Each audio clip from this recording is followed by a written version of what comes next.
ហើយអញ្ចឹងអាហ្នឹងមកបង្ហាញដល់អ្នកអំពីការដាក់អក្សរខ្មែរឲ្យរស់នៅក្នុងវីដេអូយើងឲ្យមើលទៅប្លែក so តើអ្នកទៅតាមវីដេអូរបស់អ្នកអូខេអញ្ចឹងអ្នកអាចចូលទៅកាន់ App Store មក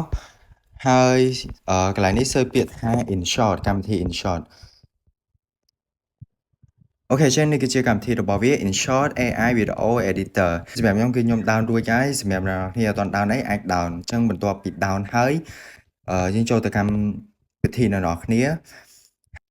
ចឹងកន្លែងនេះគេឲ្យ sign out ជាមួយនឹង Gmail ចឹងអ្នកគ្នាអាច sign out ជាមួយនឹង Gmail អ្នកគ្នាបាន so អ្នកគ្នាចុចកន្លែងវីដេអូមកហើយជ្រើសរើសយកវីដេអូណាមួយដែលអ្នកគ្នាចង់យកមក edit ដាក់អក្សរខ្មែរនឹងឯង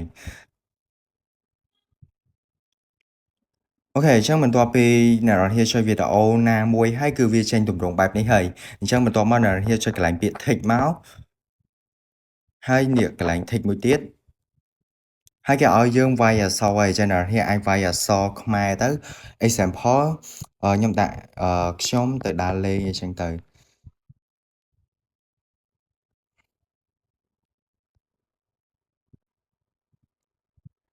អូខេចឹងអ្នកនរគ្នានឹងឃើញកន្លែងរូប AE នេះហើយចុចមកគឺ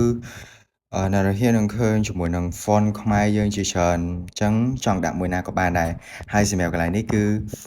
គេហៅថានេះbasic ចឹងអ្នកនរគ្នាអាចជ្រើសរើសមកបែបម៉េចអាហ្នឹងគឺជា style លេងទៅតាមអ្នកនរគ្នាចង់បានហើយអ្នកនរគ្នាចុចកន្លែង down មកគឺ yes បានជោគជ័យ